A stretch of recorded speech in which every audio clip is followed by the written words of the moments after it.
Okay, let's unpack this. Imagine everything you thought you knew about breast cancer. For so long, it's been a conversation often linked to a certain age group, right? But today, we're pulling back the curtain on something pretty surprising and frankly, increasingly critical.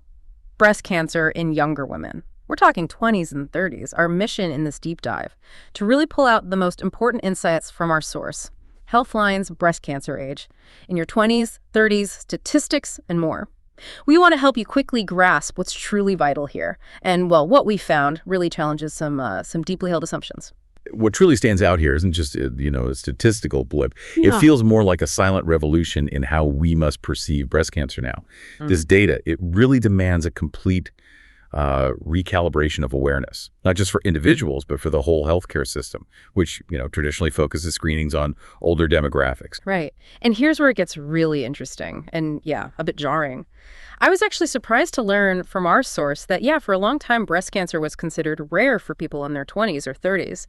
It cites American Cancer Society data showing females under 40 were just like 2% of ductal carcinoma in situ cases. That's the non-invasive kind, usually found just in the ducts. Exactly. And only 4% of invasive breast cancer cases where it's spread a bit more. But then, boom, it immediately presents this surprising twist using more recent data.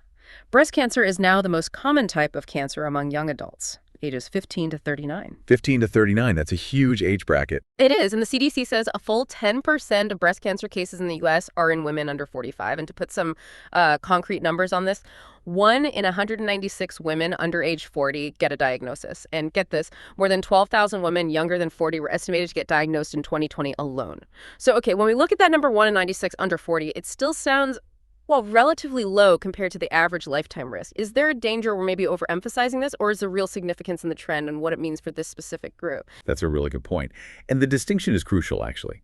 While the raw percentage might seem small on its own, the significance isn't just the number. It's precisely, like you said, the rapid upward trend.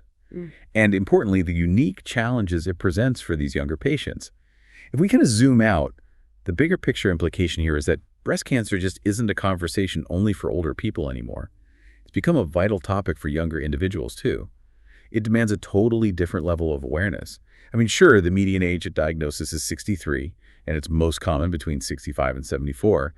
But for someone in their 30s, the source says the risk is 1 in 204. That's about 0.4%.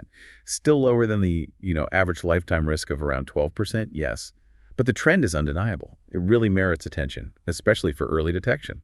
And this shift, it brings these unique challenges that, well, they really put younger individuals at a disadvantage for getting diagnosed early.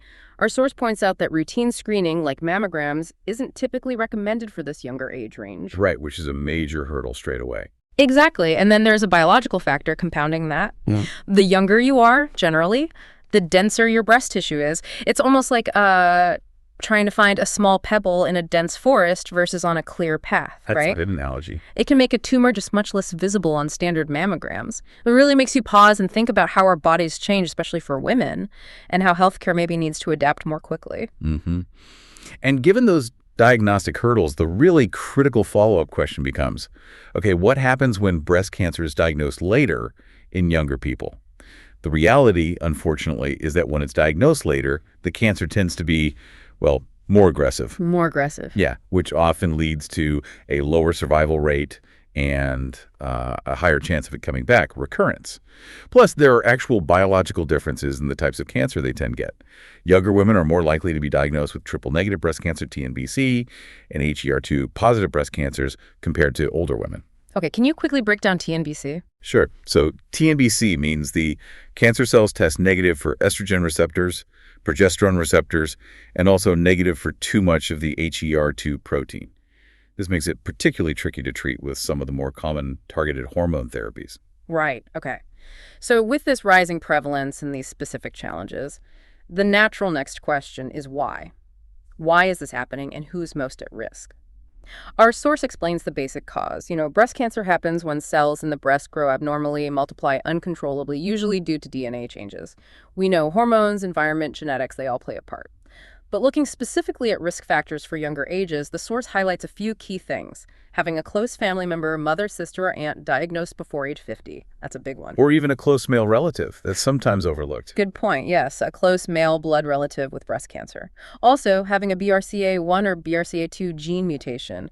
The source says roughly 5 to 10% of breast cancers are linked to these inherited mutations. Which underlines the genetic component for some. Definitely. Also, having had radiation treatment to the chest or breast before age 30, and then certain hormonal factors like starting your period very early, using hormonal contraception, or having a novulatory infertility. It's fascinating, really, how all these different factors, some you can change, some you can't, can kind of converge to create a unique risk profile for each person. It really shows how the idea of just average risk is maybe becoming less useful. Yeah, it feels much more personalized. Exactly. And beyond those factors more specific to younger ages, there are general risk factors too. These apply to anyone. Things like having dense breast tissue that shows up on a mammogram, having had a previous abnormal breast biopsy, also starting your period before age 12, or having your first full-term pregnancy after 30, or actually never having a full-term pregnancy. Interesting. What else? Well, lifestyle factors too. Being physically inactive or overweight, having Ashkenazi Jewish heritage is another known risk factor, and drinking heavy amounts of alcohol. And here's an interesting little nuance from the source, kind of counterintuitive maybe. Pregnancy and nursing are actually linked to a lower risk of breast cancer. Lower. Why is that? Because they generally mean fewer menstrual cycles over a lifetime, which lowers your cumulative exposure to your body's own natural hormones, like estrogen. Huh. Okay, that makes sense. So let's bring this back. What does all this mean for you listening? Given these big challenges with routine screening at younger ages, our source makes a really, really important point.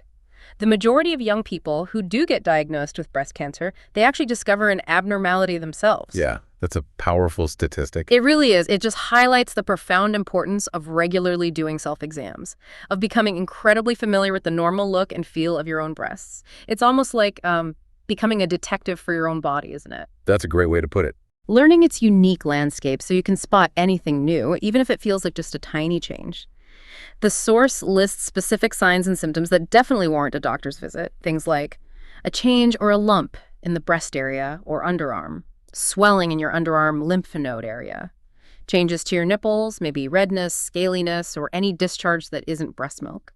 And other things to report too, like changes in the skin texture, maybe dimpling, nipple changes, discharge, pain, tenderness, basically any new lump or mass. You know, the truly empowering part of understanding these specific signs is how it basically transforms you into your own first line of defense. Right. It's about being attuned to your body and, crucially, not dismissing changes just because you think you're too young. Absolutely. Age shouldn't be a reason to ignore something. No. The key takeaway really is always, always report any breast changes to your doctor. Regardless of your age or what you think your risk is, your awareness is genuinely your most powerful tool here. And unfortunately, we do need to touch on a particularly serious aspect mentioned in the source regarding younger individuals: metastasis. There's a concerning trend noted. The number of metastatic breast cancer cases diagnosed in women aged 25 to 39 actually increased. It went up by 2.1% per year between 1976 and 2009. And metastatic means the cancer has advanced quite far, right? Exactly. It means stage 4. The cancer has spread beyond the breast tissue into other parts of the body. It could be the bones, the brain, liver, lungs. Okay. So if we look at the wider implications of that progression, it just underscores again why early detection, even with all the challenges, is so incredibly important for younger people. It's paramount. Metastatic breast cancer, generally speaking, has lower survival rates. And overall, the source states that adolescent and young women often have lower breast cancer survival rates than older women do. And the outlook tends to worsen the more advanced the cancer is at diagnosis. Which brings us right back to awareness and proactive self-care being so critical. Precisely. Connects everything we've discussed. So wrapping this up, this deep dive, wow, it's really highlighted how being proactively well-informed about your health can just make such a profound difference. The core message seems crystal clear. Breast cancer is just not an older person's disease anymore. It's not an uncommon diagnosis in your 20s and 30s. Understanding these evolving statistics, knowing your personal risk factors, and really recognizing the crucial importance of self-awareness, that's key for early diagnosis and treatment. It really can empower you significantly. Absolutely. And this leaves us with perhaps a final potent question for you, the listener, to Yeah. maybe think about.